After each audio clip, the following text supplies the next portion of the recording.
2018년 6월 6일 수요일 저녁입니다. 이 시간 우리 각자에게 주시는 하나님의 말씀은 사무엘상 14장 1절로 5절 말씀입니다. 사무엘상 14장 1절로 5절 말씀입니다. 이 시간 우리 각자에게 하시는 하나님의 말씀으로 함께 받겠습니다. 하루는 사울의 아들 요나단이 자기 병기를 든 소년에게 이르되 우리가 건너편 블레셋 사람의 부대에게로 건너가자 하고 그 아비에게는 고하지 아니하였더라.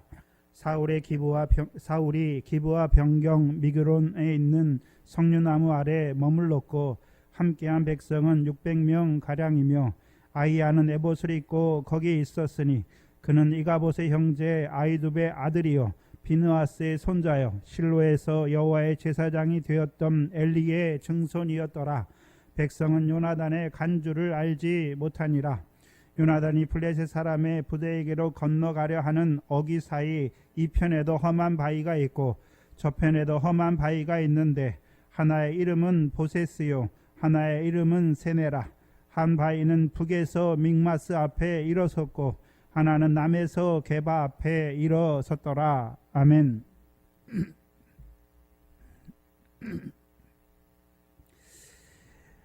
지금 계속해서 사울을 왕으로 세우시고 하나님께서 이스라엘의 대적 중에 하나인 블레셋을 통하여 이스라엘을 시험하시는 역사를 보여주고 계십니다. 그래서 사무엘 사사기 3장 1절 이하에 나온 대로 여호수아 때 기업으로 주지 아니하시고 남겨두신 열국 중에 하나, 그렇죠? 그 블레셋을 통해서 지금 이스라엘을 시험하시는 것이지요. 그래서 하나님께서 열국을 남겨두셨죠. 4가지 열국이 나오는데 그 중에 그렇죠. 이 사울의 때에 하나님께서 그 블레셋을 들어서 이스라엘을 시험하시는 것이죠. 그래서 남겨두신 열국 이스라엘 백성을 여호수아 때 다 기업의 땅으로 주지 아니하시고 열국을 남겨두신 이유가 무엇입니까? 가나안 전쟁을 알지 못하는 이스라엘을 시험하시는 것이지요. 시험을 통해서 시험의 목적이 무엇입니까? 가나안 전쟁을 알게 하시는 거예요. 그래서 가나안 전쟁을 가르쳐서 알게 하시는 것이지요. 그럼 무엇을 알게 하시는 것입니까? 가나안 전쟁은 그 남겨두신 열국과의 전쟁은 무기가 많고 적음에 달려있는 것도 아니고 용맹한 자가 많고 적음에 힘있고 용맹한 자가 많고 적음에 달려있는 것이 아니라 뭐에 달려있습니까? 여호와의 명령을 청종하는 것에 그 싸움이 그 시험이 달려있는 것을 보여주시는 것이지요. 그래서 그 싸움에서 이기게 하시는 것이죠. 이스라엘 백성으로 무기를 많이 준비해서 하나님께서 이기게 하시는 것이 아니라 그들로 여호와의 명령을 청종하게 하셔서 남겨주신 대적과의 싸움에서 이기게 하시는 것이죠. 그래서 그 블레셋 남겨두신 첫 번째 대적인 블레셋과의 싸움을 하게 하시려고 하나님께서 기름 부어 사울을 왕으로 세우신 것이죠. 왜 세우셨습니까? 그 왕으로 먼저 신명기 17장 18절 이하에 왕으로 먼저 여호와의 율법책을 항상 읽어서 그 왕으로 먼저 하나님을 경외하고 율법에 기록한 모든 말씀과 규례를 지켜 행하게 하셔서 그래서 이스라엘의 주권자와 목자인 그 왕의 다스림을 받는 백성들도 이제 여호와를 경외하고 그렇죠? 여호와의 모든 말씀을 지켜 행하는 자가 되게 하셔서 블레셋 사람을 이기게 하시는 것이지요. 그래서 이기는 자가 되면 이제 어떤 자가 되는 것입니까? 그래서 그 가나안 전쟁은 남겨두신 대적과의 가나안 전쟁은 단순히 대적과의 싸움을 말하는 게 아니지요. 여호수아 13장에 말씀하신 대로 남겨두신 열국의 땅도 이스라엘 백성의 기업으로 삼는 전쟁이지요. 그래서 남겨두신 열국의 땅을 이스라엘 백성이 기업으로 삼게 되면 그 땅에서도 이스라엘 백성이 영원한 기업을 잇는 생활이 시작되는 것이죠.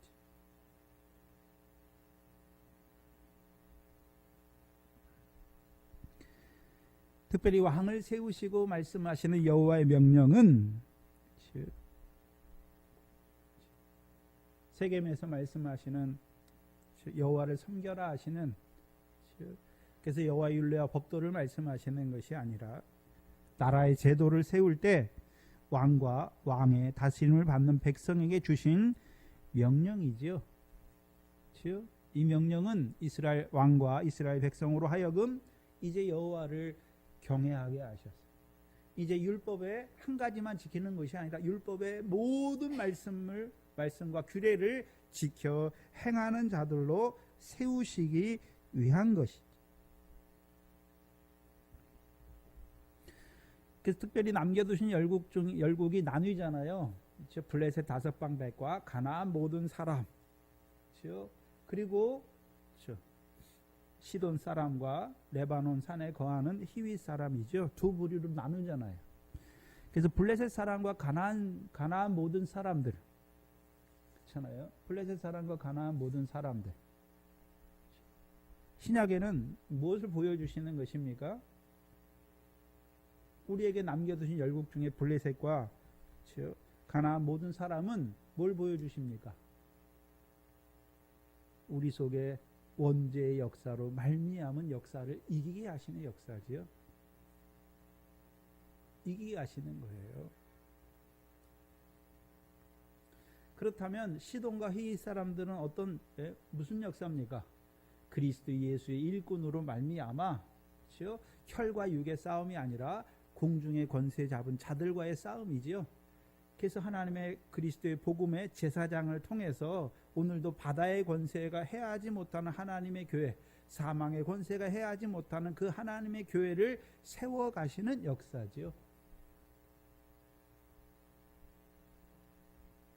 그렇다면 미래 결실을 하는 자들은 이 싸움은 아직 시작되지도 않은 것이잖아요. 이제 밀과 보리의 결실하는 자들에게 이제 그들에게 주시는 시험이 무엇입니까? 이제 그 원죄의 역사까지도 이기게 하시는 것이죠.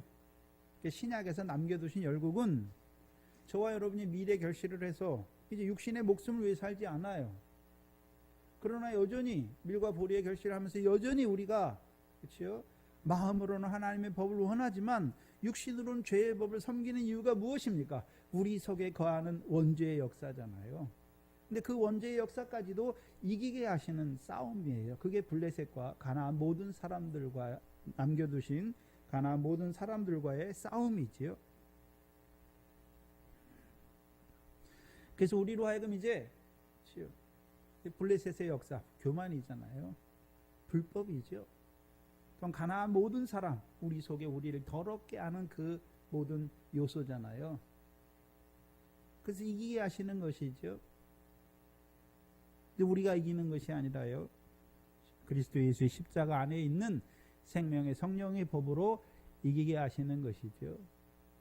죄와 사망의 법에서 해방시켜 주실 뿐만 아니라 이제 그리스도 예수를 죽은 자 가운데 살리신 영으로 말미암아 우리 죽을 몸도 살리셔서 이기게 하시는 그 싸움을 맛보게 하시는 거예요.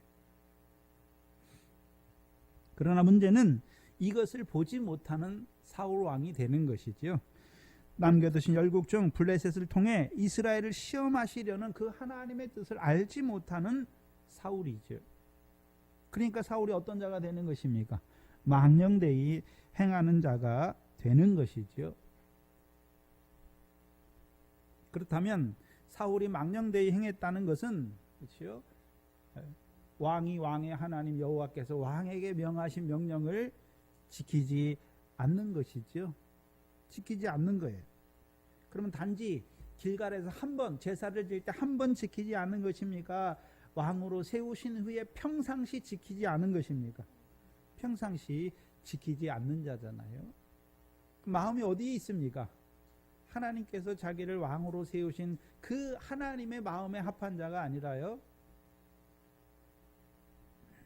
사람의 일을 생각하는 자인 것을 보여주시는 것이죠. 그래서 그 망령되이 행하는 자들에게 일어나는 역사가 노략군의 역사죠. 그래서 지난 시간에 여기서 사무엘상 13장에 쓰이는 노략군은 멸망시키자는 역사잖아요. 무엇을 빼앗는 자가 아니라 멸망시키는 자의 역사죠. 사사기에서의 대적은 이스라엘 백성에게 뭘 빼앗아요. 빼앗는 거잖아요. 조공을 빼앗고 그 땅의 소산을 멸하는 자지만, 그렇죠? 사무엘상 13장에 나오는 이 노략군이라고 하는 자들은 멸망시키는 자들을 말하는 것이죠. 그럼 멸망의 역사는 누구에게 일어납니까? 하나님의 명령을 지키는 자들에게 일어나는 것이 아니라 망령되이 행하는 자들에게 무슨 역사가 일어나는 것입니까? 멸망의 역사가 일어나는 것을 보여주시는 거예요. 그래서 멸망시키는 그 노략군의 세 가지 길을 지난 시간에 보여주셨죠. 첫 번째 길이 오브라 길이고, 두 번째가 벳호론 길이고, 세 번째가요 광야를 향한 스보임 골짜기가 내려다 보이는 지경길을 우리에게 보여주셨죠.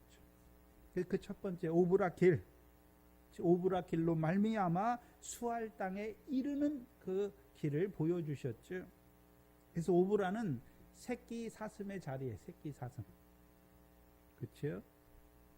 믿음이 어린 자들이란 말이죠. 그래서 오브라가 어디 나옵니까? 사사기 6장에 기드온 때 나오죠. 기드온이 어디에서 밀을 타작하고 있습니까? 오브라에서. 그렇죠? 그래서 그 오브라에서 밀을 타작하는 그에게 하나님의 사자가 나타나서 그를 큰 용사로 세우시고 그를 사사로 세우시는 것이죠. 그를 사사로 세우신 목적이 무엇입니까? 이스라엘 백성을 미디안의 손에서 구원하여서 이제 이스라엘 백성들도 미래 결실을 하는 자가 되게 하셔서, 그래서 미래 결실을 하게 하셔서, 그렇죠, 그 결실을 배불리 먹게 하셔서 옥토를 주신 하나님을 찬송하게 하는 것이죠. 한마디로 여호와 샬롬이죠. 평강의 하나님이죠. 그래서 오브라에서 이 기드온이 보는 거예요. 하나님이 자기를 사사로 세우신 그 뜻을 보고 오브라에서 단을 쌓는 것이죠. 그래서 그 단의 이름을 여호와 샬롬이라고 하는 것이죠. 근데 문제는 그 다음이잖아요.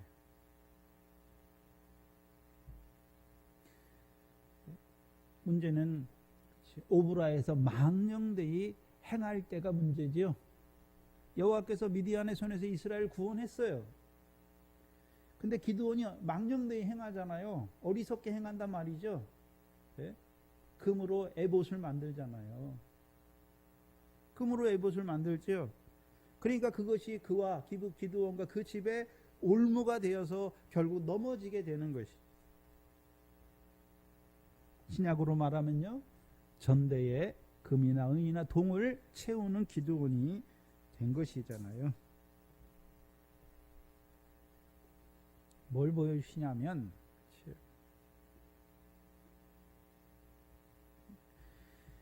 기드온이 금을 거룩하게 하는 것입니까? 성전이 금을 거룩하게 하는 것입니까? 성전이 금을 거룩하게 하잖아요. 그래서 우리를 금은 뭐냐 하면 금을 연단해야 정금이 되잖아요. 믿음이잖아요. 믿음.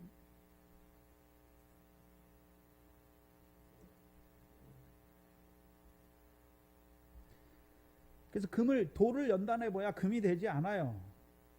정금이 되지 않지요. 금을 연단해야, 믿음이 있는 자들을 연단하셔야 정금이 되는 것이죠. 근데 기드온의 역사는 무엇입니까? 기드온이 에봇을 만들었다고 하는 것은 하나님께서 기드온을 세워서 이스라엘을 미디안의 손에서 구원하시고 땅을 태평을 누리게 하시는 것을 가리웠단 말이죠.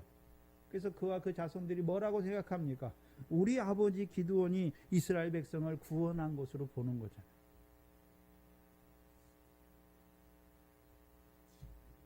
한마디로 거룩의 역사를 사람이 이루어가는 거룩의 역사로 만들어버리는 자들이잖아요. 그래서 여호와는 이스라엘의 거룩한 자지요. 그래서 이스라엘을 누가 거룩하게 하십니까? 하나님께서 거룩하게 하시는 거예요. 그렇죠? 그래서 저와 여러분을 누가 거룩하게 하셨습니까? 히브리서 10장 10절이잖아요. 하나님께서 예수 그리스도를 보내셔서 단번에 죽으심으로 우리가 거룩함을 입었고, 그럼 거룩함을 입었으면 다 된 것이 아니라 이제 거룩한 자로 살아가게 하시려고 오늘도 우리에게요, 진리로 저희를 거룩하게 하옵소서. 아버지의 말씀은 진리이다 말씀하시죠. 그럼 그 아버지의 말씀 우리에게 누가 가르쳐 주셨습니까? 복음으로 우리를 거룩하게 하실 뿐만 아니라 거룩함을 입은 자들로 하여금 모든 행실에 거룩한 자로 살게 하시려고 주께서 분부하여 주신 것이죠. 그게 주의 교훈이에요.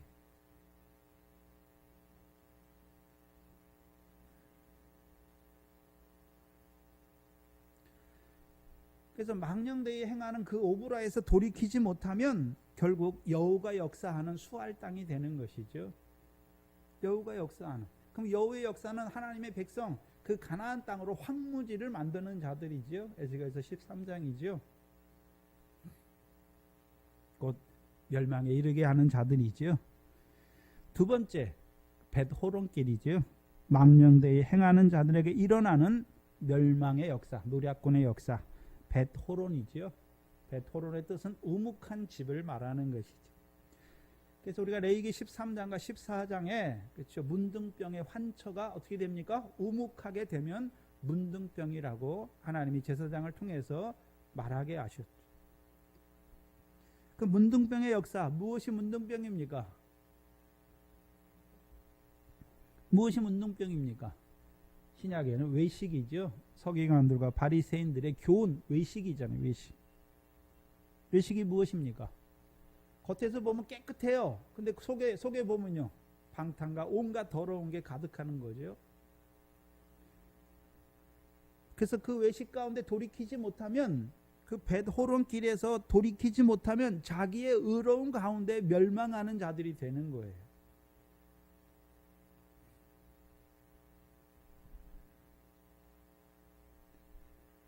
자기 의를 의지함으로 하나님의 의를 복종치 못할 뿐만 아니라 거기서 다 더 자라가면 어떻게 되는 것입니까?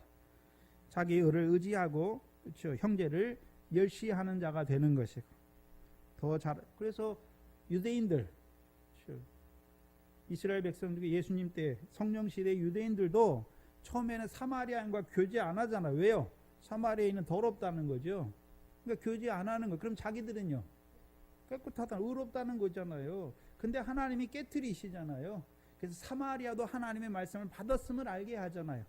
그러니까 유대인들이 이방인을 볼 때 어떻게 봤습니까? 부정한 자들로 봤죠. 속되고 부정한 자들로 봤잖아요. 근데 그렇게 보는 이유가 무엇입니까? 행위를 따라 판단하기 때문에. 자기들은 율법을 지켜 행했기 때문에 구원이 있고 의롭고 깨끗하고 구원이 있다라고 말하고, 그들은요 행위가 없기 때문에 더럽다고 말하는 것이, 아마도 육체를 따라 판단하는 자들이 되는 것이죠. 그럼 육체를 따라 판단하는 것은 그냥 율법의 행위가 있고 없고에 따라서 구원을 판단하는 자들이 되잖아요. 그럼 그들이 야고보서 4장 11절 12절에 재판자의 자리에 앉는 거죠. 하나님의 자리에 앉아서 구원을 판단하는 자들이 됐잖아요.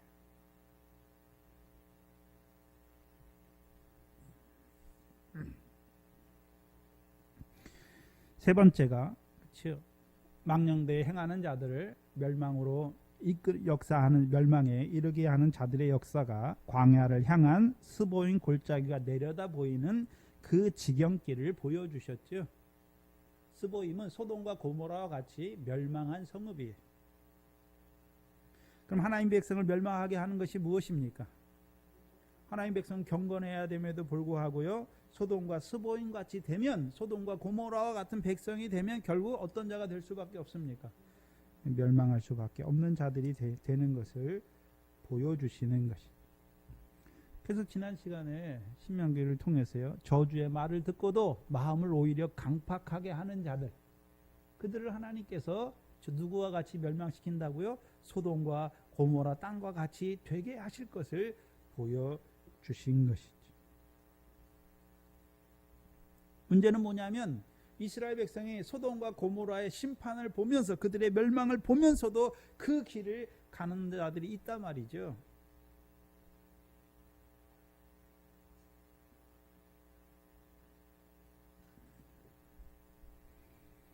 근데 문제는 망령되이 행하는 사울과 이스라엘 백성에게, 망령되이 행하는 자들에게 노략군의 역사가 일어났잖아요. 그러면 노략의 역사로 말미암아 망령되이 행하는 이스라엘 백성이 멸망받아야 되잖아요.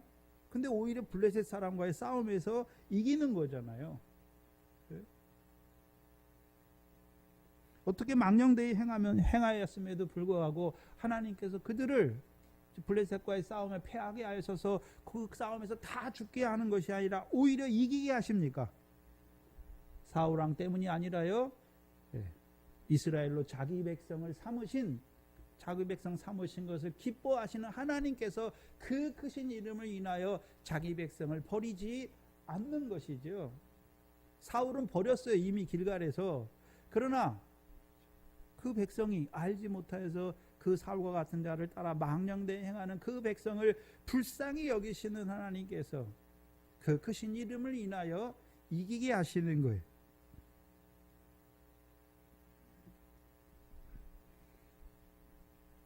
그래서 하나님께서 이스라엘 백성이 사울을 따라서 망령되이 행함에도 불구하고 이기게 하시는 것은 무슨 이스라엘 백성이 싸움을 잘해서 이기는 게 아니에요. 그 크신 이름을 인하여 자기 백성을 블레셋의 손에서 이기게 구원하시는 것이. 근데 문제는 이스라엘 백성이 그 여호와의 구원을 깨닫지 못한다는 것이. 그렇다면 그 싸움이 끝난 후에, 블레셋과의 싸움이 끝난 후에 이스라엘 백성이 그 싸움을 통해서 하나님 뭘 깨닫기를 원하시잖아요. 그렇잖아요. 이스라엘 백성이 블레셋과의 싸우러 나갈 때 사울과 요나단만 칼이 있잖아요. 나머지 백성은요 없어요. 보습이나 낫을 갖고 창이 없어요. 칼이나 창이 없이 보습과 삽과 낫을 가지고 나아가잖아요. 그런데도 불구하고 하나님이 이기게 하셨잖아요. 그럼 전쟁은 무기가 많아야 이기는 것입니까? 하나님께 속한 것입니까? 여호와께 속한 것임을 이 백성이 알아야 되는데 그걸 알지 못한단 말이죠.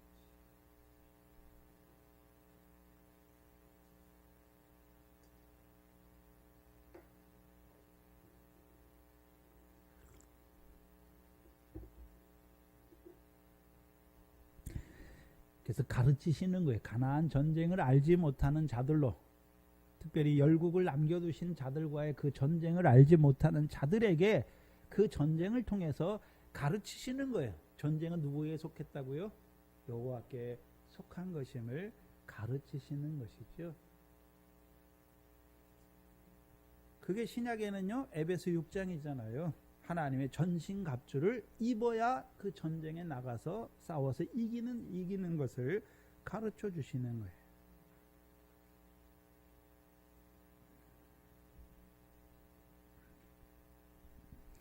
14장 1절에 보시면 하루는 사울의 아들 요나단이 자기 병기를 든 소년에게 이르되, 여기서 특별히 1절에 보시면 그냥 요나단이라 말하지 아니하시고 누구의 아들 요나단으로 말씀하십니까? 사울의 아들 요나단이죠. 그렇다면 사무엘상 13장 13절 14절을 봐야죠.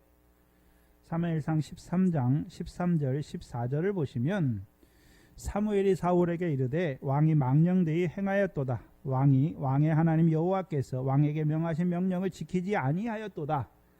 그리하였다면, 만약에 여호와의 명령을 지켰더라면 여호와께서 이스라엘 위에 왕의 나라를 영원히 세우셨을 것이오늘. 그러면 영원히 세우셨다면 누가, 그렇죠? 그 사울의 뒤를 위해서 누가 왕이 되는 것입니까? 네, 사울의 아들 요나단이 왕이 계승자가 되는 것이죠. 근데 사울이 망령되이 행함으로 말미암아, 그렇죠? 그게 누구에까지 이릅니까? 사울의 아들 요나단이 왕이 되지 못하는 것이잖아요. 그런데 봐야 되는 것은 사울의 아들 요나단은 사울과 같이 망령되이 행하는 자가 아니에요. 어디를 보면 알 수 있습니까? 사무엘상 14장 6절을 보면 알 수 있어요. 다음 시간에 할 건데, 다음 주에 사무엘상 14장 6절이잖아요. 6절을 보시면 요나단이 자기 병기 든 소년에게 이르되 우리가 이 할례 없는 자들의 부대에게로 건너가자. 근데 자기가 뭐 싸움 잘하기 때문에 건너가는 게 아니죠. 여호와께서 우리를 위하여 일하실까 하노라. 여호와의 구원은 사람의 많고 적음에 달리지 아니하였느니라. 요나단이 어떤 자입니까? 전쟁이 누구에게 속한 줄 알고 있습니까? 여호와께 속한 줄 알고 있잖아요. 그렇죠?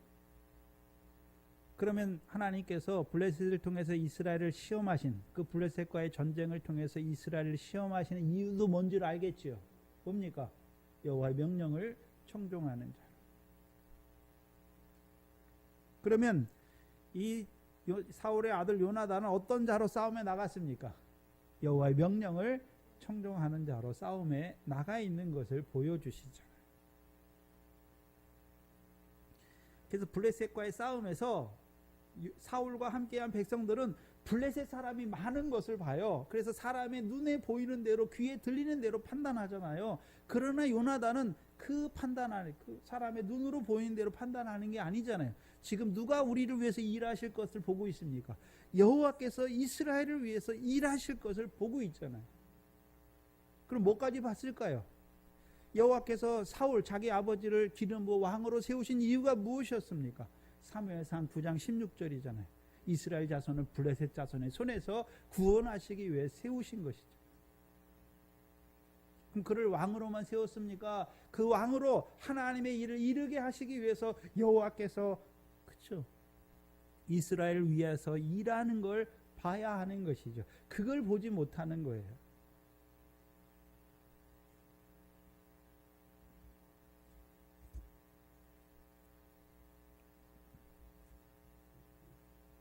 신명기 7장입니다.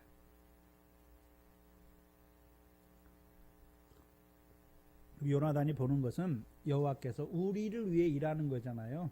우리는 자기만 말합니까? 이스라엘 백성을 위해서 일하는 것입니다. 그럼 여호와께서 왜 이스라엘 백성을 위해서 일하십니까? 신명기 7장 6절로 11절이죠. 신명기 7장 6절로 11절입니다. 너는 여호와 내 하나님의 성민이라 말씀하시죠. 그럼 이스라엘 백성은 누구의 백성입니까? 여호와 하나님이 거룩히 구별한 성민인 것을 보는 거예요. 근데 내 하나님 여호와께서 지상 만민 중에서 너를 자기 기업의 백성으로 택하신 것을 아는 것이죠. 그래서 왕을 왜 세웠습니까? 그 택하신 기업을 위해 이스라엘의 왕을 세운 것이잖아요. 여호와께서 7절에 여호와께서 너희를 기뻐하시고 너희를 택하심은 너희가 다른 민족보다 수요가 많은 연고가 아니다 라고 말하잖아요. 여기 단지 숫자가 많아서 택했다는 이 수요가 많은 연고로 너희를 택한 것이 아니라는 것은 너희가 다른 민족보다 뭐 나은 게 있어서, 다른 민족보다 너희가 뭐 잘났기 때문에 너희를 택한 게 아니라는 거예요. 너희는 모든 민족 중에서 가장 적으니라 라고 말하는 거예요. 숫자만 적은 것이 아니라 사울과 같이 자기의 미천함을, 연약함을 아는 자들이잖아요. 근데 8절에 보시면 여호와께서 다만, 그렇죠? 너를 택하신 이유가 무엇입니까? 너희를 사랑하시기 때문에. 사랑하시는 거잖아요. 그럼 요나단이 보는 것이 무엇입니까? 우리가 아무리 하나님 앞에 망령되이 행할지라도 하나님께서는 누구를 사랑하십니까? 우리를 사랑하시잖아요. 사랑하셨기 때문에, 그렇죠, 애굽에서 인도하여 내셨을 뿐만 아니라 가나안 땅을 기업으로 주셨고, 사랑하셨기 때문에 자기 아버지를 기름 부어 왕으로 세우신 거잖아요. 그걸 보는 거예요. 그럼 저와 여러분, 신약에 있는 저와 여러분은 하나님이 우리를 사랑하신지 어떻게 합니까? 십자가를 통해서 하나님이 우리에 대한 자기의 사랑을 확증하셨죠. 우리가 그 사랑을 받은 자예요. 그러면 십자가에서 한 번 사랑을 받았습니까? 지금도 사랑을 받고 있습니까? 지금도 사랑을 받고 있는 것을 알아야 하는 것이죠. 그럼 하나님이 우리를 사랑하시는 증거가 뭡니까? 시험과 연단을 주시잖아요. 우리를 시험하시잖아요. 히브리서에 보면, 히브리서 12장입니까? 사생자에게는 연단이 있습니까? 없습니까?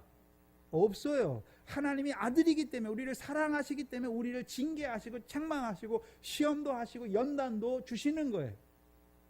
사생자, 버린 자들에겐 그런 게 없단 말이에요. 근데 문제는 우리가 시험과 환난을 만나면, 연단을 만나면 오히려 뭐합니까? 하나님이 우리를 사랑하시는 증거로 받지 못하고 원망하고 불평하잖아요. 왜요? 사울과 함께한 백성들처럼 눈에 보이는 것만 보고 블레셋 사람을 인하여 두려워하는 마음이 생기는 것이죠.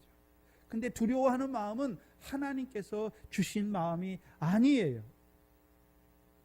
그럼 그들이 왜 두려운 마음이 생겼을까요?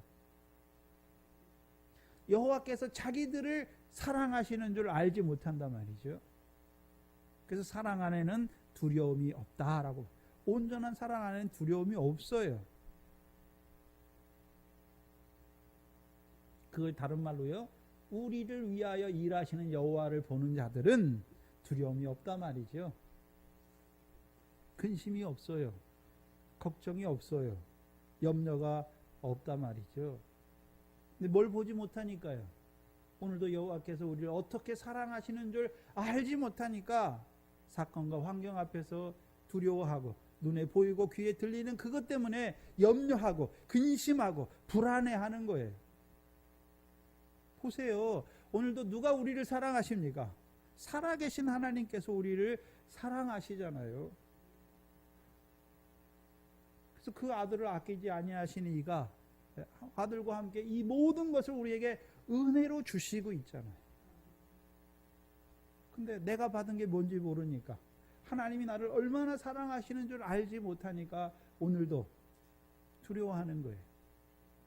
그러면 하나님이 우리를 사랑하시니까, 우리가 육신에 속한 자들이 자기 자식 사랑하면 아무것도 못해하고 과보하는, 그렇게 사랑하시는 게 아니죠. 사랑하시니까 어떻게 하십니까? 더 큰 시험도 주시는 거예요. 더 큰 환난도 주시는 거예요. 왜요? 그 시험과 연단을 통해서 정금과 같은 자들로 세우시기 위해서. 그걸 보지 못한단 말이죠. 그러니까 오히려 감사하고 찬송해야 될, 기뻐하고 즐거워야 될 그 자리에서 오히려 낭망하고 원망하고 불평하는 자가 되는 것이죠. 우리가 알아야 되는 것 무엇입니까? 여호와께서 우리를 사랑하신 거예요. 우리가 뭘 했기 때문에, 우리가 하나님 앞에 남들보다 더 착하고 의롭게 살았기 때문에 우리의 행위를 보시고 우리를 하나님의 성민으로 택한 게 아니란 말이죠. 다만 여호와께서 우리를 사랑하신 때문에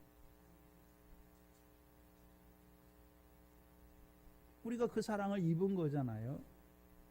근데 아직도 여호와께서 자기를 사랑하는 줄 알지 못하고 있는 하나님의 백성들을 봐야 하는 것이죠.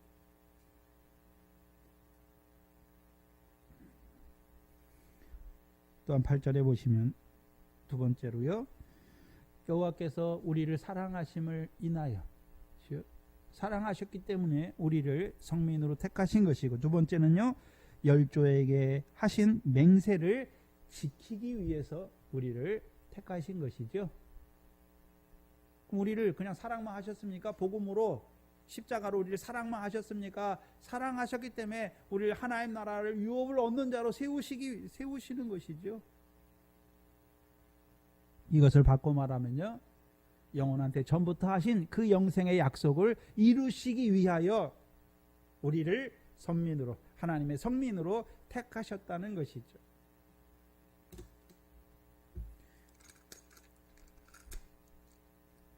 특별히 육적 이스라엘에게는요, 가나안 땅을, 열조에게 맹세하신 대로 가나안 땅을 영원한 기업으로 주시기를 원하시는 것이죠.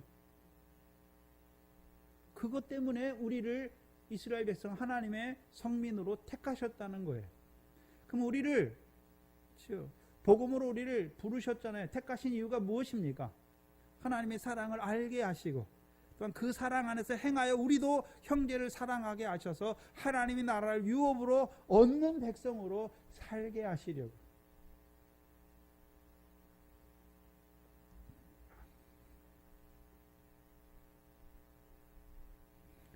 특별히 지금 이 사무엘의, 이 사울 왕 때에는요, 남겨두신 열국의 땅도 이스라엘에게 영원한 기업으로 주시기를 원하시는 하나님. 문제는 뭐냐면 9절에 그런즉 너는 알아야 되는 것이죠. 근데 알지 못하니까 망령되이 행하는 자가 되는 거예요. 그럼 요나단 여기 보면 9절에 보면 너는 알라라고 말씀하시죠. 뭘 알아야 됩니까? 오직 내 하나님 여호와는 하나님이시요 신실하신 하나님이시라. 그래서 하나님이 어떤 하나님을 말씀합니까? 신실한 하나님이죠. 신실한 하나님이라고 말할 때에는 그렇죠? 누구에게 신실합니까? 망령되이 행하는 자에게도 신실한 것이 아니라 그를 사랑하고 그 계명을 지키는 자에게 천대까지 그 언약을 뭐 하십니까? 이행하시는 거예요. 언약을 믿는 자에게 그 언약을 이행하시는 신실한 하나님이란 말이죠. 먼저는 누구에게 하신 언약이었습니까? 아브라함과 이삭과 야곱에게 하신 언약대로 그렇죠. 신실하게 이루어 가시는 것이죠. 그렇다면 요나단을 한번 생각해 보면 요나단이 알아요. 뭘 합니까? 하나님 여호와는 신실한 하나님인 걸 알잖아요. 그래서 그를 사랑하고 그 계명을 지키는 자에게는 천대까지 그 언약을 이행하시며 인애를 베푸신 하나님이라는 것을 아는 것이죠. 그럼 아는 자는 뭐 하는 것입니까? 11절에 신명기 7장 11절에 여호와의 명령과 규례와 법도를 지키는 자가 되는 거예요.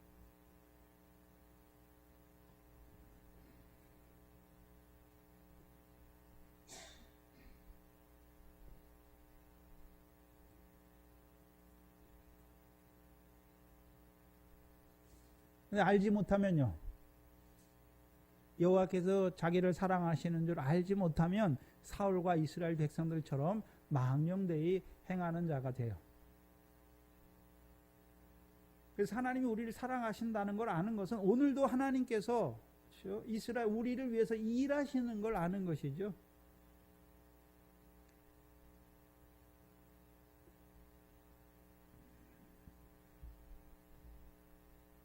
신약으로 말하면 히브리서 11장 6절이죠. 믿음이에요. 믿음. 그렇죠? 믿음이 있는 자는 하나님을 기쁘시게 하나니 하나님이 계신 것을 믿는 것이고 자기를 찾는 자들에게 상 주시는 하나님을 믿는 자예요.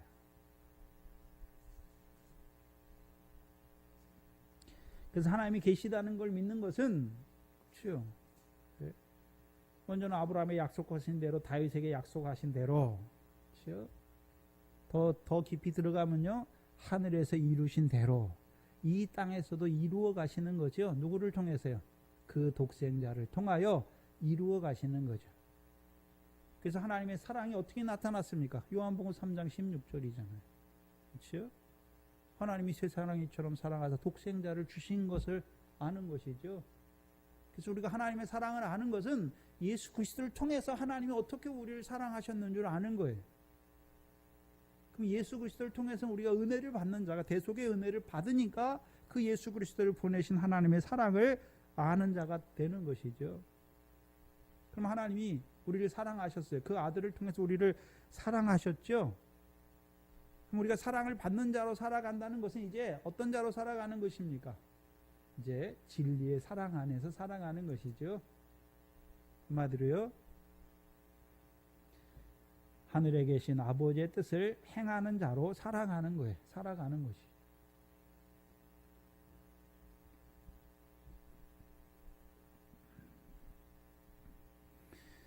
그 요나단을 본다면 요나단의 신앙을 본다면 아버지는 망령되이 행했지만 요나단은요 여호와께서 이스라엘을 위해서 일하시는 것을 보는 자잖아요. 그러면 사울 왕을 대신해서 그 아들이 사울의 아들이 요나단이 왕이 될 만하잖아요. 그런데 하나님은 요나단을 왕으로 세우지 않아요.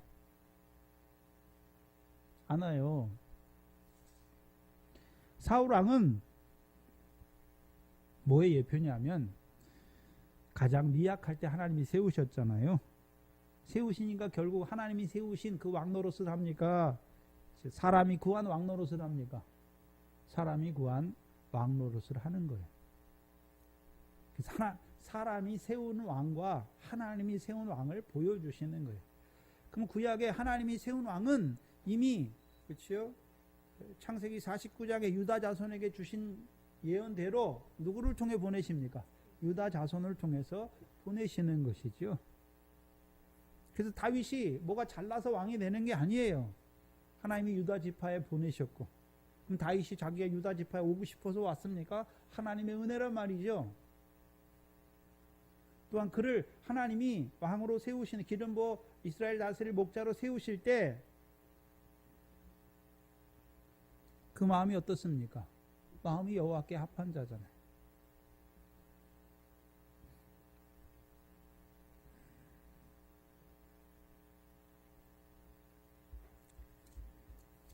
그 요나단이 이제 사울의 아들 요나단이 13장 1절에 14장 1절이죠. 14장 1절에 자기 병기든 소년에게 이르되 우리가 건너편 블레셋 사람의 부대에게로 건너가자 하고 그 아비에게는 고하지 아니하죠. 왜 그 아버지에게 고하지 않습니까? 아버지가 어떤 자라는 걸 알잖아요. 어떤 자입니까? 망령되이 여호와의 명령을 지키지 않는 자잖아요. 어리석게 행하잖아요. 왜요? 어리석게 행한다는 말이 뭐였습니까? 눈에 보이고 귀에 들리는 대로 행하는 자잖아요. 근데 요나단은 요나단도 아마 눈에 보이는 대로 생각했다면 자기들은 3,000명도 안 되고 자기 2명, 자기하고 자기 병기든 자하고 둘이 올라가서 블레셋 사람과 싸워서 이길 수 있습니까? 없지요. 근데 뭘 보고 있습니까? 신령한 것을 보고 있잖아요. 여호와께서 이스라엘을 위하여 일하실 것을 보는 거죠.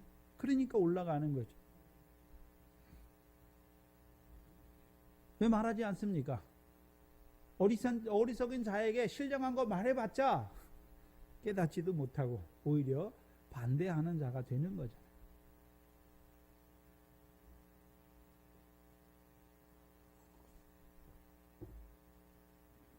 그래서 여러분들도 가정에서 생활할 때 남편이 안 믿잖아요.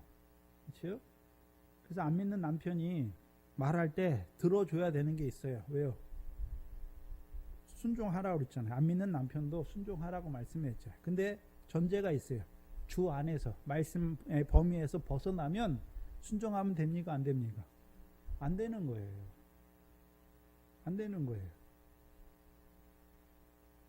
그래서 우리가 믿음 없는 사람의 말을 들으면 같이 망하게 돼 있어요. 그렇죠? 근데 사람들이 쭉 자기 어려운 거를 자기에게 무슨 일이 생기거나 뭐 하면 자기보다 믿음이 앞선 자에게 가서 의논하거나 기도해달라고 해야 되는데 꼭 자기하고 똑같은 사람한테 가서 말해요. 그러니까 어떻게 생각합니까? 너 앞에 이런 일이 일어났구나. 사람의 생각과 사람의 방법을 쓰게 돼 있단 말이에요.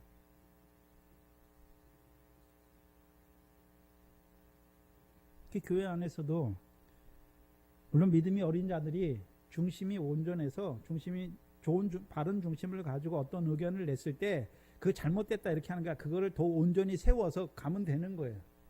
그런데 의견을 냈는데 의견이 중심이 바른 것이 아니라 잘못됐다면 주의 말씀에서 벗어났다면 따라가면 안 되는 거잖아요. 그걸 잘 구별해야 돼요. 그거는요 선악을 분별하는 거예요. 우리가. 그래서 믿음이 어린 자들의 말을 들으면 같이 어린아이처럼 행하게 돼 있단 말이에요. 그걸 잘 분별해야 돼요. 2절에 보시면 14장 2절에 사울이 기브와 변경 미그론에 있는 석류나무 아래 머물렀고 함께한 백성은 600명 가량이었다라고 말씀하죠. 여기 기브와 변경이라고 말할 때는 끝이에요. 끝. 기브와의 끝. 전쟁이 원래 기브와에 일어났잖아요. 왜 기브와의 끝에 가 있습니까? 블레셋 사람이 두려운 거잖아요. 미그론이라고 말하죠. 거기가 어디냐면 미그론이죠. 미그론의 뜻은 절벽이에요. 절벽. 뭘 보여주시냐면 육신의 절벽을 말하는 것이 아니라 심리적인 절벽이에요. 곧 그들의 마음이 블레셋 사람을 인하여 낙심한 것, 낙담한 것을 보여주는 거예요. 모세 때 가데스 바네아에서 정탐꾼을 보내죠. 정탐꾼을 보내잖아요. 근데 10명이 그 땅을 보고 와서 악평하잖아요. 그리고 뭐라고 말합니까? 그 땅 사람들에서 막 말하잖아요. 뭐에 대해서 말하지 않습니까? 여호와께서 자기들과 함께 하시는 건 말하지 않고 눈에 보이는 대로 귀에 들은 대로 말하는 거예요. 그러니까 이스라엘 백성이 그 자리에서 그들의 말을 듣고 뭐라고 말합니까? 낙담한 거예요, 낙담. 그러니까 모세를 원망하는 거예요. 당신이 왜 그들은 우리보다 강하고 우리가 스스로 보기에도 메뚜기 같다라고 말하잖아요. 그러면 사울과 함께한 자들도 블레셋 사람을 보고 자기들을 볼 때 자기들 스스로 보기에도 블레셋 사람과의 싸움에서는 승산이 없는 거예요. 그러니까 기브와 끝에 가 있는 거예요. 근데 특별히 여기 보면 석류나무 아래에 머무르는 것을 보여주시죠. 석류나무 아래에 머무르는 걸 보여주잖아요. 아가서 4장 3절이죠. 아가서 4장 3절에 보시면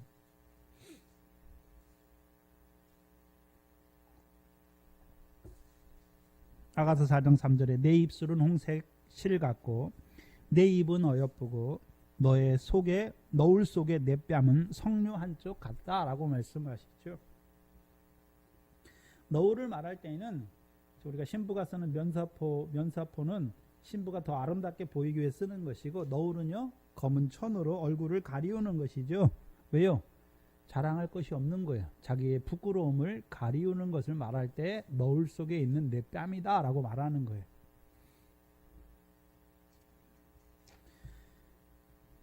근데 사울은 자기의 부끄러움을 아는 자입니까? 알지 못하는 자입니까? 사무엘을 통해 책망해 줬잖아요. 네가 망령되이 행했다라고 말했는데도 불구하고 망령되이 행한 그것 때문에 자기가 그게 죄라는 걸 깨닫지도 못하잖아요. 석류나무 아래에 있긴 있는데 너울이 없는 석류나무 아래에 있단 말이에요. 부끄러움을 알지 못하는 거예요. 만약에 사무엘을 통해서 책망해 줬을 때, 망령되이 행했다라고 책망해 줬을 때 그 앞에서 맞습니다. 내가 기다리지 못하고 급해가지고 망령되이 행했습니다 했다면 다시금 하나님께서 사무엘을 통해서 돌이켜 주셨겠죠. 근데 없어요. 오히려 변명하잖아요. 당신이 왜 망령되이 행했습니까 하니까 사울이 뭐라 그럽니까? 당신은 오지 않고, 당신은 정한 기한에 오지 않았고, 먼저는 당신 탓이란 말이에요. 그 다음에요, 백성이 자기에게서 흩어지는 것을 보고 부득이하여 이렇게 했다라고 말하잖아요. 어쩔 수 없이 한 거예요.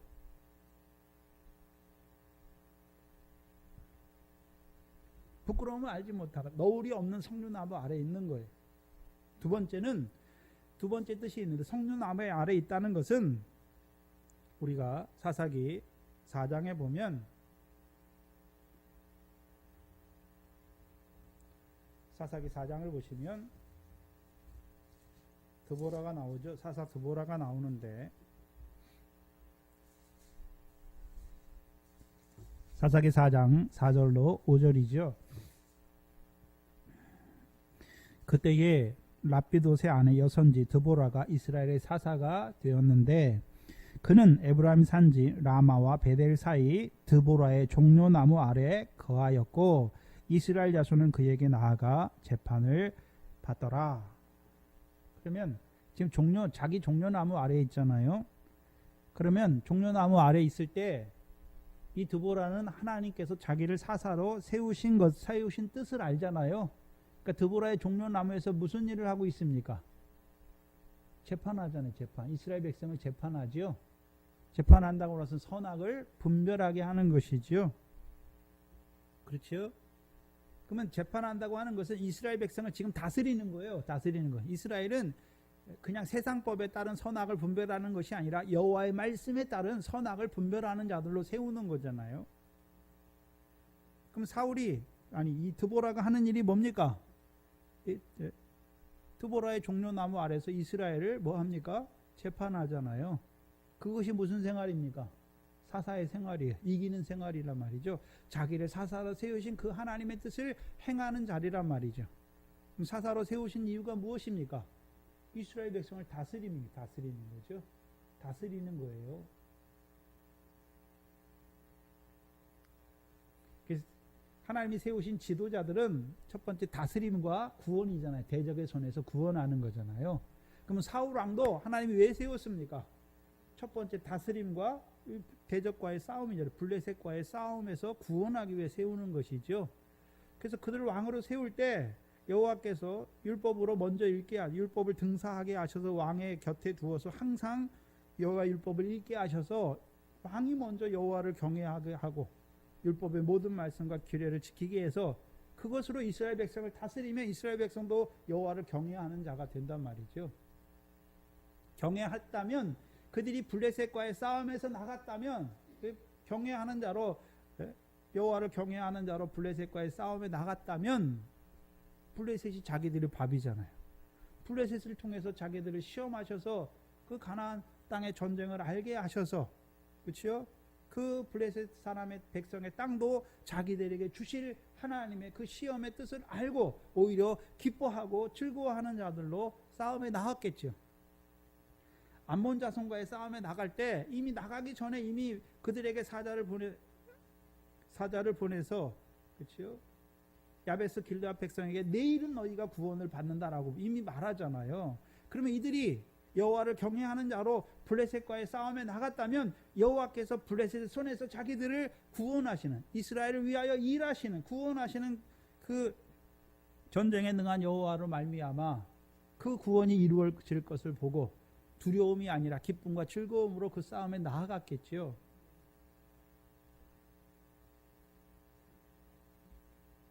그게 없어요. 그럼 석류나무 아래에 있다는 것은 사울이요 다스리는 거예요. 이스라엘 백성 다스리는 개념을 지금 말하는 거예요.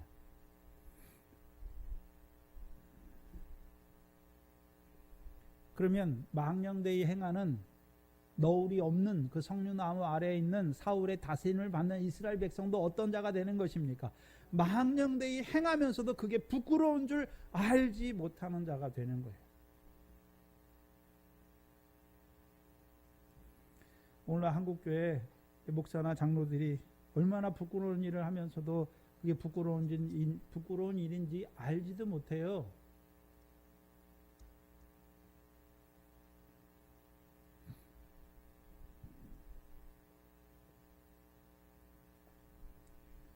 사울만 너울이 없는 그 석류나무 아래 앉은 거 있는 거 보지 마시고 또한 다른 교회 다른 목사들이 부끄러운 망령되이 행하면서도 그게 부끄러운 일인지 알지 못하는 그런 자리에 있는 거 보지 마시고 저와 여러분도 너울이 없는 그 석류나무 아래 망령되이 행하면서도 그게 부끄러운 줄 알지 못하는 그 자리에 설 때가 많잖아요. 목사가 목사답지 못하고 권사가 권사답지 못하고 그런 자리에 설 때가 얼마나 많습니까?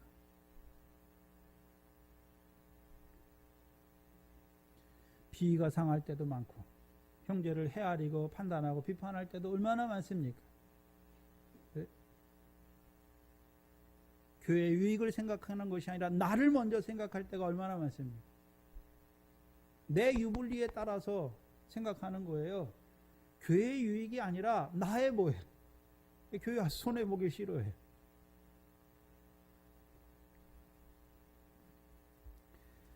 왜 그렇습니까? 섬기는 게 큰 자인 줄 알지 못하는 거예요. 여전히 어린 아이로 있는 거예요. 섬김을 받는 것을 기뻐하는 거잖아요.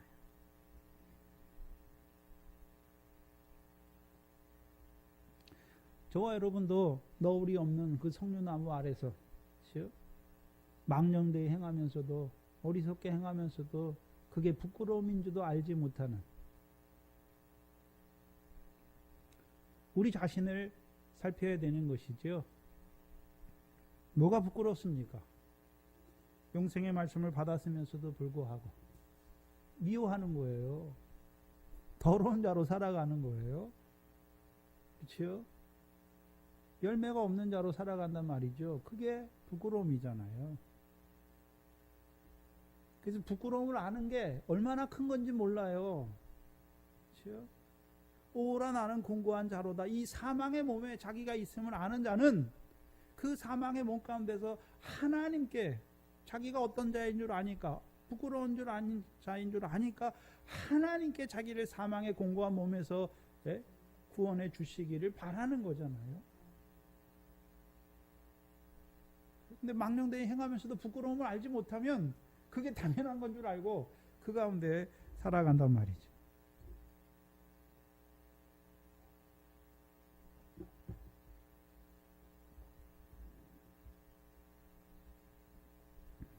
삼 절에 보시면 그러면 석류나무 아래서 사울과 함께한 600명의 사람들도 그렇죠? 사울의 다스림을 받으니까 망령되이 행하면서도 망령되이 행하는 것이 무엇인지 부끄러운 자가 부끄러움인 것을 알지 못하잖아요.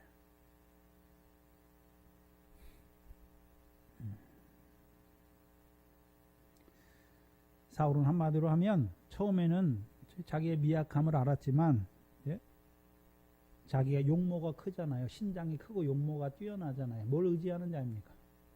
자기의 무엇을? 그럼 그를 따르는 백성들도 어떤 자들입니까? 힘과 용맹을 의지하는 자가 되는 거예요. 저와 여러분의 싸움은 믿음이 있느냐 없느냐지. 그렇죠? 다른 게 아니란 말이에요. 그래서 육체를 따라서 판단하지 마세요. 보이는 대로 들리는 대로 판단하지 마세요. 그렇죠? 3절에 보시면 아이야는 에봇을 입고 거기 있었으며 말하죠. 그래서 3절은 아이야가 대제사장이 이때의 대제사장이에요. 에봇을 입고 거기 있잖아요. 대제사장의 에봇을 입고 있는데 그는 족보에 대해서 설명하는데 그는 이가봇의 형제요 라고 말하죠. 이가봇은 누굽니까? 엘리의 두 아들 홈니와 비느하스인데 비느하스의 며느리가 죽으면서 해산 자기 시아버지가 죽었다는 말을 듣고 아들을 낳잖아요. 그러면서 이름을 뭐라고 짓습니까? 이가봇이라고 쳐요. 이가봇의 뜻이 무엇입니까? 영광이 이스라엘을 떠났다. 근데 왜 영광이 이스라엘을 떠났습니까? 법궤를 빼앗겼으므로 영광이 이스라엘을 떠났다라고 말씀하잖아요. 뭘 말하는 것입니까? 법궤에는 뭐가 있습니까? 두 돌판이잖아요. 십계의 언약의 말씀이 있어요. 그럼 언약의 말씀을 빼앗긴 자로 살아가는 자들은 한마디로 어떤 자입니까? 영광이 떠난 자예요. 영광이 없는 자란 말이죠. 이가봇이에요. 그래서 이가봇의 형제라고 말하죠. 단지 육신적인 형제를 말하는 게 아니에요.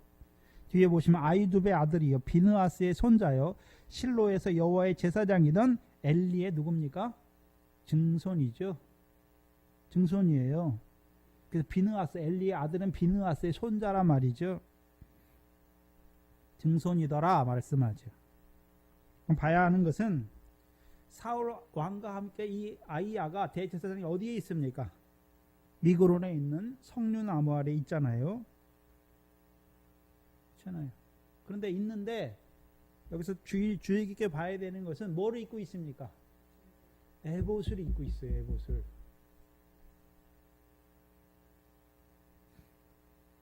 에봇을 입고 있다는 말은 출애굽기 28장을 봐야 되는데 출애굽기 28장을 보시면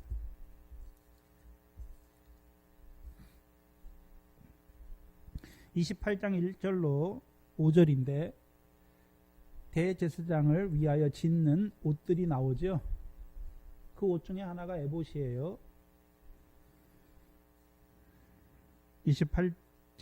출애굽기 28장 2절을 먼저 보시면 내 형 아론을 위하여 거룩한 옷을 지어서 영화롭고 아름답게 할지니 라고 말씀하죠.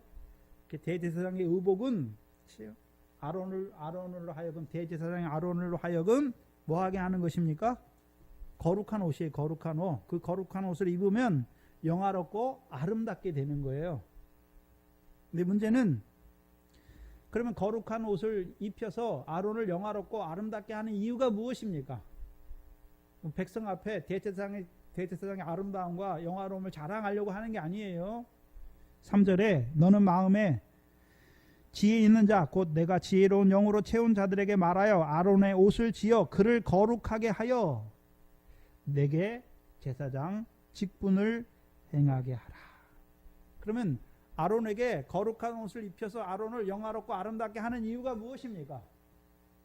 여호와 앞에 대제사장의 직무를 직분을 행하게 하기 위함이에요. 직무를 위해서 세웠단 말이죠. 신약으로 말하면 권사로 장로로 왜 세웠습니까? 내가 권사인데 내가 교회에서 어른이다. 그것 때문에 세운 게 아니란 말이에요. 직무를 위해서. 네? 교회를 다스리는 자로 세우기 위해서. 여기서 다스린다는 거 하는 것은 섬김으로 다스리는 거예요. 사랑으로 다스리는 거예요. 내가 권사니까 내 말 들어 이런 게 아니에요. 섬김으로 다스리는, 예수님처럼 사랑으로 다스리는.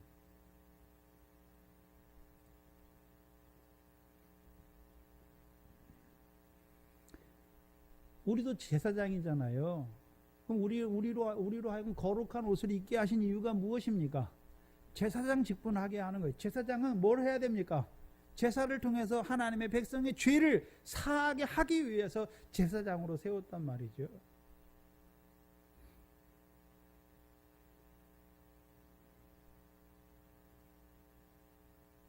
(28장) 35절을 보시면 28장 35절을 보시면 출애굽기 28장 35절을 보시면 아론이 거룩한 옷을 입고 여호와를 섬기러 성소에 들어갈 때와 성소에서 나갈 때에라고 말씀하시죠. 그럼 거룩한 옷은 이 거룩한 옷 중에 에봇이 있잖아요. 에봇은 언제 입어야 됩니까? 여호와를 섬기는 그 장소에서 입어야 되는 거예요. 그럼 지금 이 전쟁터에서는 에봇을 입어야 됩니까? 에봇을 들고 있어야 되는 것입니까? 사무엘상 23장을 보시면 알아요. 사무엘상 23장을 보시면 다윗 때 이제 에봇이 나오는데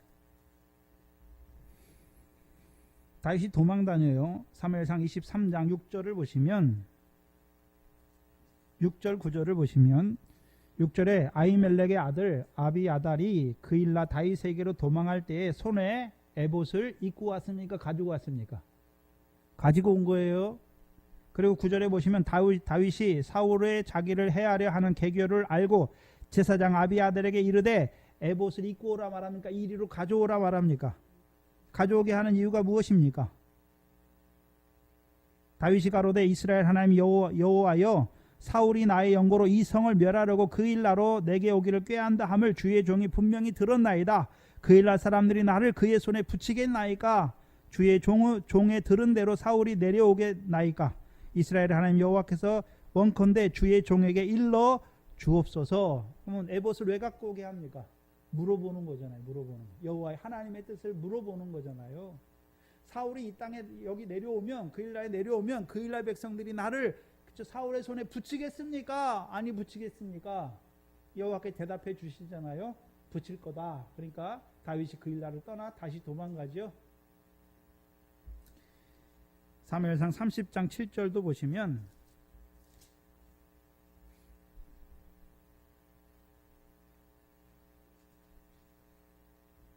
사무엘 30장 7절이잖아요. 7절에 다윗이 아히멜렉의 아들 제사장 아비아달에게 이르되 청컨대 에봇을 내게로 가져오라. 아비아달의 에봇을 다윗에게로 가져오매 다윗이 누구께 묻습니까? 여호와께 묻자와 가로되 내가 이 군대를 쫓아가면 미치겠나이까? 여호와께서 대답하시되 쫓아가라. 내가 반드시 미치고 정령도로 찾으리라 말씀하죠. 다윗이 블레셋 편에 서서 이스라엘과 싸우러 갈 때 아말렉 사람들이 와가지고 다윗의 성을 차지하고 다윗의 아내와 다 끌고 가잖아요. 그러니까 에봇을 가져와서 묻는 거예요.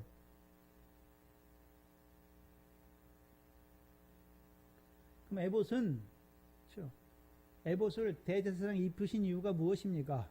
여호와를 섬기는 그 직무를 위해서는 입어야 되지만 전쟁터에 나가서는 자기가 입고 있어야 됩니까? 예? 가지고 다녀야 됩니까? 가지고 다니는 거잖아요. 그러면 성전에서는 왜 대제사장에게 에봇을 입게 하시는 것입니까? 예? 왜 대제사장에 에봇을 입게 하시나요? 에봇에 뭐가 있습니까? 보석이 있잖아요. 이스라엘 12 보석이 있잖아요. 그러면 대제사장이 그렇죠? 아무 때나 있습니까? 지성소 나갈 때 있습니까? 지성소 갈 때 뭘 가지고 갑니까? 피를 가지고 가잖아요. 하나님의 백성의 피를 가지고 나아가는 거잖아요. 근데 지금 이 대적과의 전쟁의 때는 피를 가지고 나가는 게 아니잖아요. 하나님이 시험하시는 때잖아요. 그러면 누구의 뜻을 물어야 됩니까? 하나님의 뜻을 물어야 되는 거죠. 근데 미그론 석류나무 아래에 있는 사울은 제사장의 에봇이 있는데도 뭐합니까? 하나님의 뜻을 묻지 않아요. 하나님의 뜻을 묻지 않는단 말이에요. 또한 아히야 그때 대제사장인데 에봇을 입고 있잖아요. 한마디로 망령되이 행하는 자예요. 그래서 엘리의 자손들을 볼 때 하나님이 엘리 두 아들을 인해서 엘리의 집안에게 심판을 말하잖아요. 다 젊어서 죽을 것을 말씀하잖아요. 그리고 이제 마지막에 뭘 말씀하십니까? 내 집에 남은 사람들이 그렇죠? 제사장 직분을 원하는데 구하잖아요. 뭐 때문에 구합니까? 떡 한 조각을 위해서 구하잖아요. 그러면 엘리 이후에 그 가문의 제사장들은 제사장 노릇하는데 뭐 때문에 합니까? 떡 한 조각을 위해서 하는 거예요. 그러니까 에봇을 뭐 하고 있습니까? 입은 자로 나아가는 거예요. 그러면 사울이 여호와의 뜻을 안 구해요. 그러면 제사장이 가서 뭐라고 해야 됩니까? 당신이 여호와의 뜻을 구하시옵소서, 여호와의 하나님의 뜻을 물어보세요, 이렇게 말해야 되잖아요. 근데 자기가 뭐 하고 있습니까? 에봇을 입고 있단 말이에요. 주술적인 거예요. 미신적인 거예요. 에봇이 있으니까 우리가 이길 거다라는 그런 믿음을 갖고 있잖아요. 그래서 사무엘상 4장에서 이스라엘 백성이 블레셋과 싸우다 져요. 그러니까 법궤를 가져오잖아요. 왜요? 법궤가 있으면 이길 거다라고 말하는 거죠. 이 아히야 제사장도 에봇을 입고 있어요. 사울 왕과 같이 망령되이 행하면서도 부끄러움을 알지 못하는 제사장이에요. 또한 사울 왕과 이 아히야가 그 에봇으로 말미암아 하나님의 뜻을 묻지 않아요. 그들이 물었다면 우리가 블레셋과의 싸움에 나아가야 될 건지 나아가지 말아야 될 건지, 하나님이 블레셋을 이스라엘 손에 붙일 것인지 붙이지 아니할 것인지 물어야 될 거 아닙니까? 묻지 않아요. 그러니까 하나님의 뜻을 알지 못하니까 더욱 망령되이 행할 수밖에 없는 것이죠. 그럼 오늘도 하나님 백성이 망령되이 행하면서도 계속 그 망령된 길을 걸어가는 이유가 무엇입니까? 하나님의 뜻을 묻지 않아요. 하나님의 뜻이 무엇인지 알지 못한단 말이죠. 그러니까 망령되이 행하는 거예요.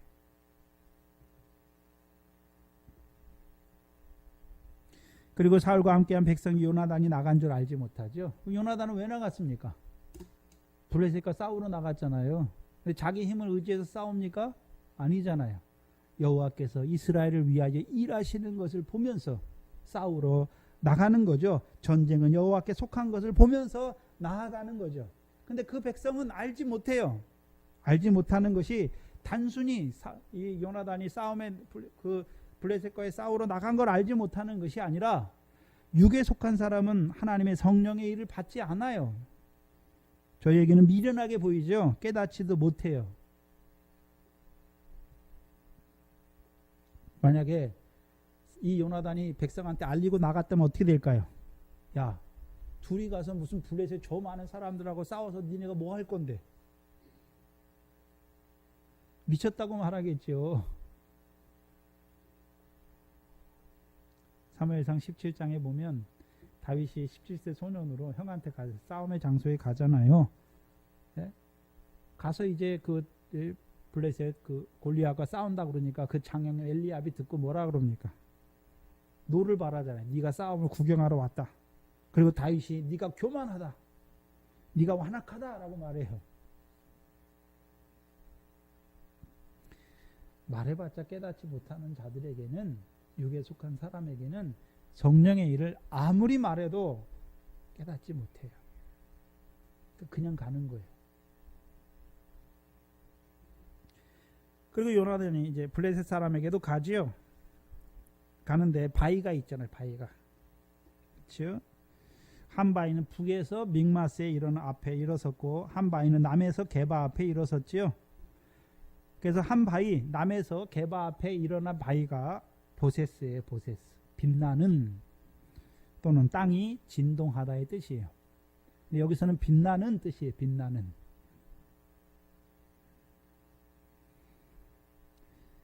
사사기 사무엘상 13장 16절에 백성이 어디에 있습니까? 게바에 있어요. 그렇죠? 블레셋 사람은 어디에 있습니까? 믹마스에 있잖아요. 믹마스에. 그렇죠? 그래서 믹마스의 진친자들은 블레셋 사람이고 게바의 진친자들은 이스라엘 백성이에요. 그래서 보세스의 이름은 빛나는인데 누가 빛나는 자가 됩니까? 요나단이잖아요. 요나단. 그렇죠? 여기서 빛난다고 하는 것은 그렇죠? 빛의 자녀로 싸움에 나가는 거예요. 블레셋이 어둠의 권세잖아요. 근데 빛이 나가니까 어둠이 어떻게 합니까? 물러가는 거예요. 그걸 보여주시는 거예요. 하나의 이름은 세네인데 세네의 뜻은 가시덤불이에요. 가시덤불. 가시가 많은 가시덤불이에요. 가시덤불. 그래서 이 세네는 북에서 믹마스에 진쳤어요. 그럼 블레셋 자손들이 어디에 진쳤습니까? 믹마스에 진쳤잖아요. 그럼 블레셋의 역사가 무엇입니까? 블레셋의 역사가 노략군의 역사잖아요. 노략군. 그럼 블레셋의 역사는 이스라엘 백성으로 하여금 멸망하게 하는 자들이죠. 우리가 히브리서 6장 4절 이하잖아요. 하나님의 백성은 한 번 비침을 얻었고 하늘의 은사를 맛봤고 성령에 참여한 바 되었고 하나님의 선한 말씀과 내세의 능력을 맛본 자들을 어떻게 해서요? 타락하게 하여 결국은 가시와 엉겅퀴를 내게 하여 버림을 당하여 그 마지막이 불사름이 되게 하죠. 온전한 둘째 사망을 이루는 자가 되게 하잖아요. 그게 블레셋의 역사예요.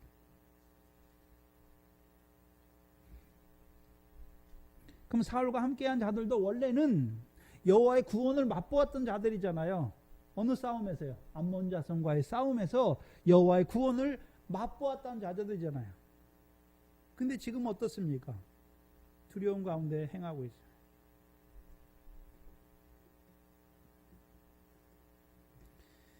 그럼 보세스 누가 일어납니까? 게바에서 요나단이 일어나는 거예요. 근데 요나단이 그렇죠. 자기 힘으로 일어났습니까? 여호와께서 일하시는 것을 보면서 일어나고 있습니까? 여호와께서 일하시는 것을 보고 일어나잖아요. 그렇죠?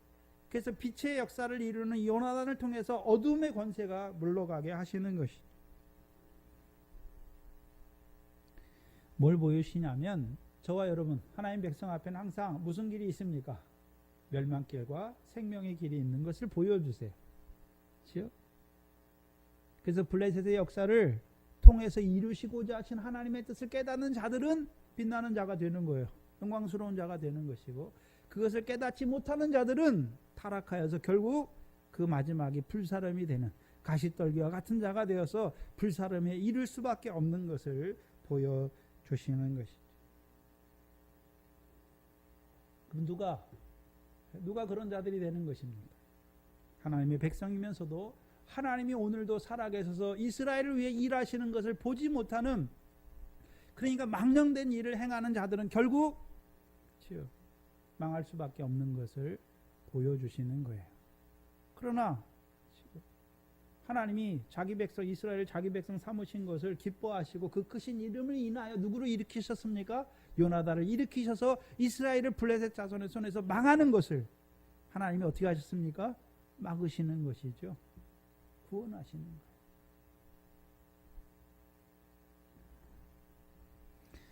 오늘도 하나님께서 요나단과 같은 여호와께서 이스라엘을 위하여 일하시는 것을 보는 자들을 통해서 오늘도 블레셋과 같은 어둠의 권세를 이기게 하시는 거예요. 노략군의 역사를 멈추게 하시는 거예요. 오늘 이 동산교회가 블레셋과 같은 그 불법의 역사를 멈추게 하는 것이죠. 그래서 그 불법의 역사로 말해 망령되이 행하는 하나님의 백성들을 그 어둠의 역사에서 돌이키는 그 역사를 이루어 가야 하는 것이죠. 그래서 망령되이 행하면서도 그게 부끄러운 줄 알지 못하잖아요. 불법을 행하면서도 그게 죄인 줄 몰라요. 그렇죠? 그러니까 오늘도 내가 교회를 위해서, 내가 하나님을 위해서 일한다고 하는 그 바리새인과 같은 자들이 많은 거잖아요. 오늘도 우리에게 주신 교훈은 무엇입니까? 네? 우리는 아무것도 할 수 없는 자라는 걸 보여주시잖아요. 근데 우리도 모르게 우리가 미래 결실하고 결실이 되어지면 우리도 망령되이 행할 때가 많은, 입법자와 재판자리에 설 때가 많은 우리 자신의 모습을 보여주시는 거예요. 다시 한번 그 망령되이 행하는 그것이 부끄러움인 걸 알게 하셔서 이제 우리의 모든 불법을 사해 주시고 우리의 죄를 가리우시는 그 그리스도의 십자가 앞에 다시금 나오게 하시는 것이지. 기도하겠습니다. 하나님 감사합니다. 미그러운 그 석류나무 아래에 있는, 너울이 없는 그 석류나무 아래에 있는 그 사울과 같이 우리가 망령되이 행하면서도 그것이 부끄러운 것인 줄 알지 못하여서 오히려 그것을 앞세우고 자랑할 때가 많았던 우리의 망령된 모습을 이 시간 다시금 우리에게 낱낱이 보여주시니 아버지 하나님 감사합니다. 우리가 그 하나님의 은혜가 아니면 아무것도 할 수 없는 자라고 고백하면서도 우리가 재판자와 입법자리에 설 때가 많아서 불쌍히 여겨야 될 자들을 보면서 헤아리고 판단하며 비위가 상할 때가 많았던 미련한 저희들, 오늘 그 불법이 얼마나 우리에게 부끄러운 것인 줄 알게 하셔서 다시금 우리를, 그 불법 가운데 행하는 우리를 다시금 그리스도의 십자가 앞에서 그 하나님의 사랑 앞에 서게 하셔서 죄인을 사랑하시는 그 사랑 안에서 자라게 하시니 감사합니다. 또한 이 사울의 아들 요나단을 통해서 오늘도 이스라엘 백성, 하나님의 백성을 사랑하시는 그 사랑을 인하여 그 사랑을 맛보게 하시고 덧입게 하셔서 우리가 일평생 사는 동안 이제 그 진리의 사랑 안에서만 행하는, 그리하여 우리로 하여금 그 하나님 나라의 백성으로 복음으로 부르셔서 하나님 나라의 백성으로 세우신 그 뜻을 온전히 이루어가는 저희들의 한나라 한나라의 삶이 되게 하여 주시옵소서. 이 교회가 이 어둠의 권세를 이겨나가는, 이 빛의 역사를 이루어가는 교회가 되게 하여 주시옵소서. 감사하며 예수님의 이름으로 기도하옵나이다. 아멘. 찬송가 521장입니다.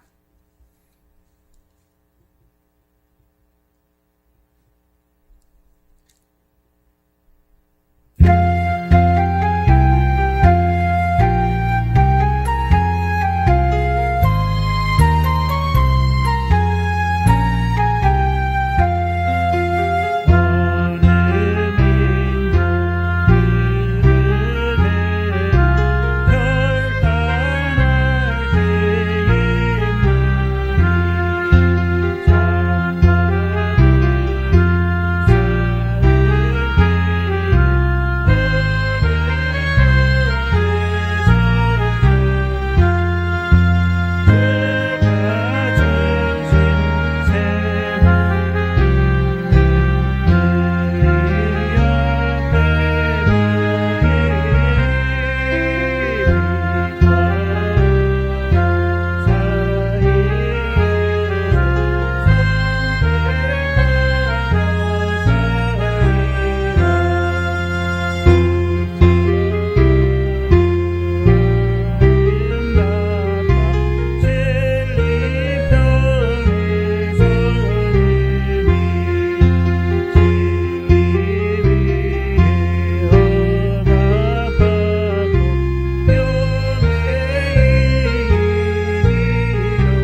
마치겠습니다.